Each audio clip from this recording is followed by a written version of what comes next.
Hi everyone, कैसे हैं आप लोग। सो गाइस, जितने भी स्टूडेंट्स का आज पेपर है फॉर न्यू सिलेबस CAFM का, उन सभी के लिए अगले 10 से 15 minute are going to be very very very important. Because इस 10 से 15 मिनट के अंदर मैं एक छोटा सा चैप्टर आपके साथ डिस्कस करूंगा जिसपे से थ्योरी क्वेश्चन बन सकता है। ठीक है जी। और ये चैप्टर आपके स्टडी मैट में दिया हुआ है by the name of forecasting of financial statement. ये चैप्टर बहुत सिंपल चैप्टर है। मैक्सिमम टू मैक्सिमम 5 से 7 मिनट के अंदर चैप्टर खत्म हो जाएगा। फिर एक क्वेश्चन कराऊंगा जो कि 10 से 15 मिनट टोटल क्लास जाएगी। आपने इसको जरूर देखना है क्लास में एग्जाम से जाने से पहले। ठीक है जी, सुनो ध्यान से। अब क्या होता है, देखिए ये जो चैप्टर है ना, फोरकास्टिंग ऑफ फाइनेंशियल स्टेटमेंट, इसमें ना 3 चीजें सिखाई गई हैं। सबसे पहले तो what is forecasting, what is budgeting and what is projection. तो पहले मैं आपको जनरली समझाता हूं क्या होता है, फिर उसको पढ़ेंगे वहां से। देखिए सबसे पहले तो आपको मैं बताता हूं कि लाइफ में ना फोरकास्टिंग का मतलब होता है मेरे बच्चे फ्यूचर को एस्टिमेट करना। जब भी आप किसी चीज को फ्यूचर को एस्टिमेट करते हो, जब भी आप फ्यूचर को एस्टिमेट करते हो तो दैट इज फोरकास्टिंग। और ये जो एस्टिमेशन होता है ना, ये बेस्ड होता है पास्ट पर। तो फ्यूचर फोरकास्टिंग का मतलब होता है एस्टिमेट करना about your future based on your historical performance. ठीक है जी। तो अगर आपने नोटिस करा होगा कि कई बार मेरे से बच्चा पूछता है, सर सर सर एक बात बताओ ना। मैंने कहा क्या? कहता है सर एक बात बताओ कि आपके हिसाब से इस पेपर के अंदर कितनी थ्योरी कितना प्रैक्टिकल आएगा। बच्चे पूछते हैं। तो बेटा जो भी मैं बताऊंगा वो एक मेरी फोरकास्टिंग है। मेरे हिसाब से इतने की थ्योरी इतने का प्रैक्टिकल आ सकता है। यानी कि जो भी मैं बोल रहा हूं वो एग्जैक्ट नहीं है बट वो प्रोबेबल है। और किसी ने मुझसे पूछा सर आप कैसे जानते हो, तो मैंने कहा भाई मैं on the basis of past बता रहा हूं। हिस्टोरिकली मेरे को मालूम है कि ICSI कैसे क्वेश्चन पूछता है। उसके बेसिस पर I can predict, I can estimate कि फ्यूचर में क्वेश्चन कैसा देखने को मिल सकता है। तो ये क्या है? फोरकास्टिंग। ठीक है सर। जैसे ही मैंने आपको बोला कि आपके कोर्स में 30 नंबर का 25 नंबर का थ्योरी आ सकता है, तो अब आपने मुझे क्या कहा, सर सर सर तो फिर एक प्लान बना दो ना कि वो हम थ्योरी कैसे अटेंड करेंगे, वो कैसे पढ़ें। तो बेटा इसको बोलते हैं बजटिंग। तो बजटिंग क्या होती है? प्लान्स होते हैं। बजटिंग क्या होती है? प्लान्स होते हैं जो कि आधारित होते हैं फोरकास्टिंग पे। तो हर आदमी पहले क्या करता है? फोरकास्टिंग। फोरकास्टिंग के लिए वो पहले पास्ट एनालाइज करेगा, पास्ट को एनालाइज करने के बाद फ्यूचर को प्रिडिक्ट करेगा, और फ्यूचर को प्रिडिक्ट करने के बाद क्या वो प्लान्स बनाएगा। उस प्लान्स को ही हम क्या बोलते हैं? बजटिंग बोलते हैं। क्या सबको क्लियर है? यस। और एक वर्ड है प्रोजेक्शंस। देखिए प्रोजेक्शन क्या होता है, कई बार आपने देखा होगा कि हम लोग ना प्रोजेक्शन ऐसे करते हैं कि अगर ऐसा हुआ तो क्या होगा, अगर ऐसा हुआ तो क्या होगा। प्रोजेक्शन का मतलब होता है हर डिफरेंट सिनेरियोज को दिमाग में रखते हुए क्या हम फोरकास्टिंग कर रहे हैं। फोरकास्टिंग कर रहे हैं लेकिन हर डिफरेंट सिनेरियोज को ध्यान में रखते हुए, इसको बोलते हैं प्रोजेक्शन। 3 शब्द मैंने बताए, forecasting, estimation based on past, खत्म। On the basis of estimation once forecasting done you can do budgeting. Budgeting तभी पॉसिबल है जब आपने फोरकास्टिंग करी हो। फोरकास्टिंग तभी पॉसिबल है जब आपने पास्ट को एनालाइज करा हो। और कई बार ऐसा होता है कि अपन प्रोजेक्शंस करते हैं, फ्यूचर प्रोजेक्शंस करते हैं, और वो क्या होता है अंडर डिफरेंट सिनेरियोज आप चेक करते हो कि कौन सी चीज कैसे कैसे पॉसिबल है। अगर एक हलवाई है, जैसे उसने समोसे बनाने हैं, उसको ये नहीं समझ आ रहा है कि आज कितने समोसे बिक सकते हैं, तो वो प्रोजेक्ट कर रहा है सर अगर बारिश आ गई तो मौसम बहुत अच्छा हो जाएगा, मौसम अच्छा हो जाएगा तो लोग चाय के साथ समोसा मांगेंगे। तो उसका प्रोजेक्शन है कि आज 500 समोसे बिक सकते हैं। सर ऐसा भी हो सकता है कि आज मौसम बहुत खराब हो, धूप हो, गर्मी हो, तो ऐसे में लोग समोसा नहीं खाएंगे, तो फिर ऐसे में डेफिनेटली मेरे 200 समोसे बिकेंगे। तो ये सब क्या है? फ्यूचर प्रोजेक्शंस है। क्लियर है? चलिए अब इसमें जो क्वेश्चन बन सकता है ना, मेन बनेगा फोरकास्टिंग पे, फिर बन सकता है फोरकास्टिंग वर्सेस बजटिंग पे, फिर बन सकता है what is projection and forecasting के मेथड कितने हैं। क्लियर है? तो ये 4 क्वेश्चन आपके बन सकते हैं। चारों क्वेश्चन मैं डिस्कस कर रहा हूं, ये नोट्स मैं आपको अभी आपके साथ शेयर कर दूंगा, एक बार ही पढ़ लीजिएगा, मजा आ जाएगा। जल्दी जल्दी देखते हैं। सबसे पहला क्वेश्चन है फोरकास्टिंग क्या होता है, तो ध्यान से सुनेंगे। What is forecasting? तो बच्चे फोरकास्टिंग का मतलब होता है a process of estimating and predicting companies का फ्यूचर। एक ऐसा प्रोसेस जिसमें आप एस्टिमेट करते हो, प्रेडिक्ट करते हो कंपनी का फ्यूचर, कंपनी के फ्यूचर फाइनेंशियल्स को प्रेडिक्ट करना, कंपनी के फ्यूचर फाइनेंशियल्स को एस्टिमेट करना, लेकिन किस पर? Bye examining historical performance. यानी कि हिस्टोरिकल परफॉर्मेंस के बेसिस पर अगर आप फ्यूचर प्रेडिक्ट करते हो तो this is called forecasting. This is called forecasting. दोबारा बोलना, process of estimating future, estimating या प्रेडिक्टिंग कंपनी का फाइनेंशियल फ्यूचर क्या होगा बेस्ड ऑन हिस्टोरिकल डाटा। अब यहां पे हिस्टोरिकल डाटा कौन सा वाला sir? It may be revenue, cash flows, खर्चे, सेल्स। तो कंपनी का पास्ट सेल्स देखो, पास्ट रेवेन्यू देखो, पास्ट एक्सपेंसेस देखो, पास्ट के कैश फ्लोज देखो और उनके बेसिस पर फ्यूचर को प्रेडिक्ट करो। This is called forecasting. क्या यहां तक क्लियर है? Yes sir. ये इंक्लूड करता है क्या? जब भी फोरकास्टिंग होती है तो इसमें क्या इंक्लूड होता है? एनालिसिस किसका? पास्ट बिजनेस परफॉर्मेंस का, करंट बिजनेस ट्रेंड्स का एंड अदर रेलेवेंट फैक्टर। तो बेसिकली पास्ट, करंट, इन दोनों को ध्यान में रखते हुए क्या अपन फ्यूचर को प्रेडिक्ट करना, it is called as forecasting. क्या सबको क्लियर हो गया? Yes sir. सर इंपॉर्टेंस क्या है, क्यों करते हैं फोरकास्टिंग? भाई एक बात बताओ, अगर मेरी कंपनी में किसी ने भी फाइनेंशियल डिसीजन लेना है तो financial decision related to future is always based on forecasting. तो पहले वो फोरकास्टिंग करेगा फिर डिसीजन लेगा। अगर कंपनी को बजटिंग करनी है तो बिना फोरकास्टिंग हो नहीं सकती। अगर कंपनी को पास्ट परफॉर्मेंस का इनसाइट चेक करना है तो क्या उसके लिए भी फोरकास्टिंग जरूरी होती है। तभी आप पास्ट को फ्यूचर से कंपेयर करोगे ना, तो हमने पहले कैसा करा था, अब हम कैसा कर रहे हैं, तो इसके लिए भी क्या फोरकास्टिंग मैंडेटरी होती है। तो चार मेथड, 4 पॉइंट बता रहा हूं फोरकास्टिंग के लिए। पहला, it serve as a basis of budgeting decision. Budgeting possible ही नहीं है विदाउट फोरकास्टिंग के। दूसरा, टू मेक एक्यूरेट बजट। अगर आप एक्यूरेट बजट बनाना चाहते हो तो पहले फोरकास्टिंग करके लाना जरूरी है। तीसरा, very important, it provides barometer for those making material financial decision. मेरी कंपनी में जितने भी लोग डिसीजंस ले रहे हैं, फाइनेंशियल डिसीजंस ले रहे हैं, उनके लिए एक बैरोमीटर है, एक मिनिमम रिक्वायरमेंट है कि भैया पहले फोरकास्टिंग होगा, उसके बाद ही फाइनेंशियल डिसीजन लिए जाएंगे। क्या सबको क्लियर है या नहीं? बोलो मेरे प्यारे दोस्तों। और लास्ट पॉइंट चेक करेंगे क्या लिखा है। It also provides valuable insight. किसके बारे में? कि कंपनी ने पहले कैसा परफॉर्म किया था और कंपनी फ्यूचर में कैसा कर सकती है। तो अगर आप ये जानना चाहते हो तो आपके लिए फोरकास्टिंग मैंडेटरी होती है। क्लियर हो गया जी? पहला question, what is financial forecasting? Estimating and predicting future based on past. Based on past के अंदर आप लोग sales, revenue, expense, cash flows देखोगे।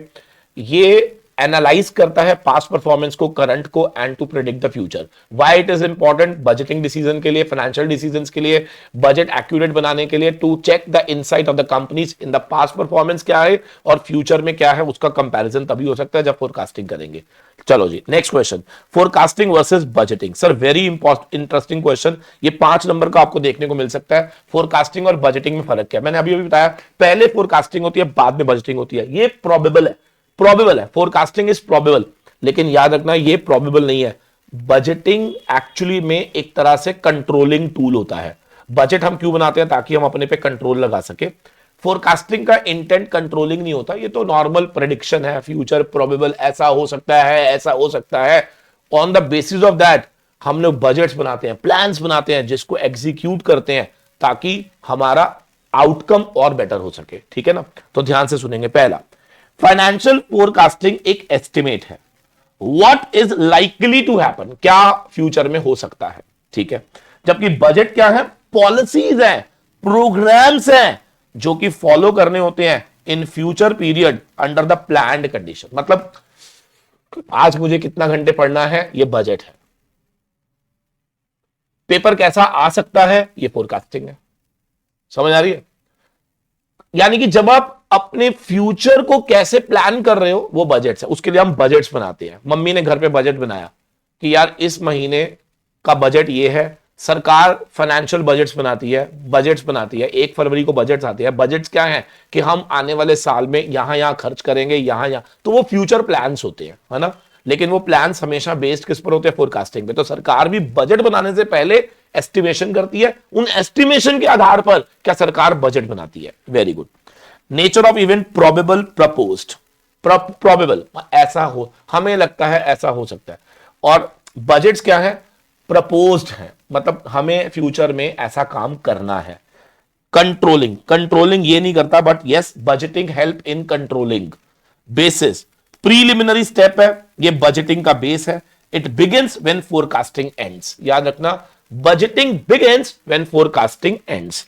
And very good, scope wider, इसका लिमिटेड। वाइडर क्यों है? क्योंकि फोरकास्ट तो आप खुले में है ना, फोरकास्ट मतलब कुछ भी सोचो, कुछ भी सोचो, बट बजट्स डिपेंड करते हैं आपकी फोरकास्टिंग पे। तो उसका स्कोप लिमिटेड हो जाता है। फोरकास्ट मतलब सोचने के लिए कुछ भी सोचो भाई, कुछ भी एस्टिमेट करो, कोई प्रॉब्लम नहीं है, आपको कोई नहीं रोक सकता। लेकिन जब बजट्स बनते हैं क्या वो on the basis of forecast होते हैं, तो इसलिए उसके अंदर स्कोप थोड़ा सा लिमिटेड हो जाता है। ठीक है जी, चलो सर। सर उसके बाद प्रोजेक्शन क्या होते हैं? सर मैंने अभी अभी बताया, projections are what might happen if any number of hypothetical scenarios, मतलब इस सिनेरियो में क्या क्या हो सकता है, ये प्रोजेक्शन है। ऐसा करूंगा तो क्या होगा, ऐसा होगा तो क्या होगा, ऐसा होगा तो क्या होगा, ये सब क्या है? प्रोजेक्शंस। फिर आ जाता है फाइनेंशियल स्टेटमेंट फोरकास्टिंग करते हैं क्या? सर दो मेथड होते हैं, क्वांटिटेटिव क्वालिटेटिव। क्वांटिटेटिव क्वालिटेटिव, देखिए क्वांटिटेटिव क्या होता है? जो पास्ट को बेस बनाता है, जो पास्ट को बेस बनाता है और फ्यूचर प्रेडिक्ट करे, ये क्वांटिटेटिव है। पास्ट को बेस बनाकर फ्यूचर को प्रेडिक्ट करना क्वांटिटेटिव है। क्वालिटेटिव क्या होता है? जहां पर एक्सपर्ट्स होते हैं, जहां पर एक्सपर्ट्स बैठते हैं, वो कहते हैं सर हमें पास्ट की जरूरत नहीं है, हम एनालाइज करके बता सकते हैं कि फ्यूचर में क्या होने वाला है, ये क्वालिटेटिव है। तो एक्सपर्ट ओपिनियन के बेसिस पर अगर आप फोरकास्टिंग कर रहे हो तो क्वालिटेटिव, पास्ट के बेसिस पर फ्यूचर प्रेडिक्ट कर रहे हो तो क्वांटिटेटिव। क्लियर है या नहीं? It makes assumption about the future based on historical data, it is quantitative। यहां पर knowledge and experience to predict the performance of expert, क्या ये रिक्वायरमेंट होती है? That is qualitative. लो जी, खत्म हो गया चैप्टर। बताओ फोरकास्टिंग क्या होता है, प्रोजेक्शन क्या होता है, फोरकास्टिंग वर्सेस बजटिंग क्या होता है, मेथड ऑफ फोरकास्टिंग क्या होता है, क्या सबको क्लियर है?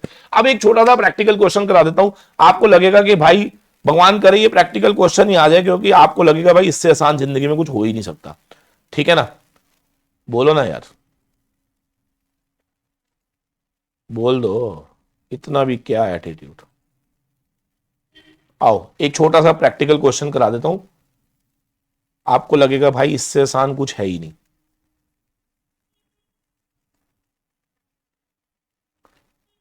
खुल्ला सिमसिम। देखो ये आपकी बुक का ही क्वेश्चन है, अगर ऐसा क्वेश्चन आ जाए तो इससे लल्लू कोई क्वेश्चन नहीं होता। देखो क्या लिखा हुआ है।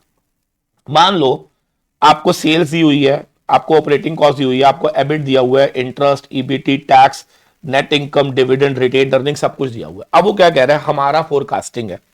फोरकास्ट क्या है?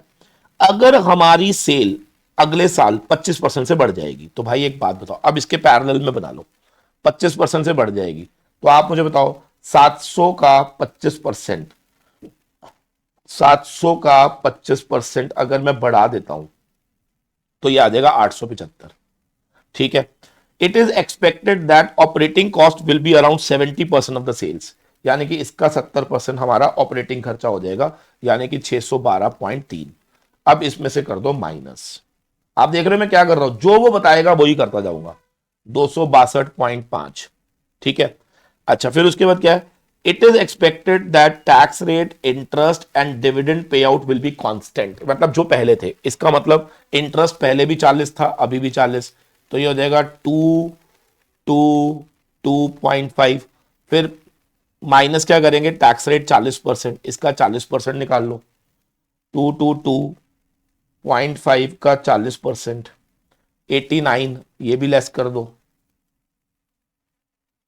सर, ये आ जाएगा 133.5। ठीक है जी, यहां तक क्लियर है? फिर वो कह रहे हैं कि सर डिविडेंड पे आउट भी सेम है, तो भाई पहले चेक करो पुराना वाला डिविडेंड पे आउट कितना था, कोई बताएगा? 96 की इनकम पे आपने 32 का डिविडेंड दिया था, तो कोई बताओ जरा, इसका डिविडेंड पे आउट है 33.33%। तो बेटा जी 133.5 का 33.333% करोगे तो ये आ जाएगा 44.5। तो ये माइनस कर देते हैं, 133.5 माइनस 44.5। आपको समझ आ रही है ना मैं क्या कर रहा हूं? कुछ भी नहीं कर रहा मैं, जो वो बोल रहा है बस उसी को ही फॉलो कर रहा हूं। तो ये आ जाएगा 89। ठीक है जी। अब ये रिटेन्ड अर्निंग आ गई, ये हमारा डिविडेंड आ गया। अब उसने क्या पूछा? बताओ हमारा डिविडेंड कितने से ग्रो कर गया। वाओ, पहले डिविडेंड कितना था? 32, अभी डिविडेंड कितना हो गया? 44.5। बताओ कितने से इंक्रीज करा? सर ये इंक्रीज कर गया 44.5 माइनस 32, क्या 12.5 से इंक्रीज कर गया? तो अब ग्रोथ रेट निकाल लो, 12.5/32 इंटू 100, 12.5/32 इंटू 100। सर 39% से आपका डिविडेंड क्या कर गया? ग्रो कर गया। सर ये होती है फोरकास्टिंग। सर ये तो बड़ा लल्लू है, मतलब पुराना डाटा दिया होगा, और वो खुद ही बोलेगा सेल बढ़ा दो, खर्चे बढ़ा दो, अच्छा ये उतना ही रहने दो। तो भाई जो बढ़ा दो वो बढ़ा देना, जो उतना रहने देना। क्या ये फोरकास्टिंग स्टेटमेंट तैयार हो गई? खत्म चैप्टर। क्या मेरी जान समझ आया? 5 नंबर का ये क्वेश्चन पेपर में आ सकता है, पहले बता रहा हूं, ठीक है ना। तो इसीलिए ये चैप्टर एक बारी, ये वाले जो नोट्स है वो मैं आपको शेयर कर रहा हूं, आप उसको जरूर एक बारी पढ़ लीजिएगा। And that's it. एक छोटी सी क्लास कोशिश करूंगा और बनाऊंगा, ताकि मुझे लगता है कि ये छोटे छोटे क्लासेस से हो सकता है कि आपका 5 से 10 नंबर का भी पेपर आ गया तो आपके मजे लग जाएंगे। ठीक है जी, थैंक यू वेरी मच।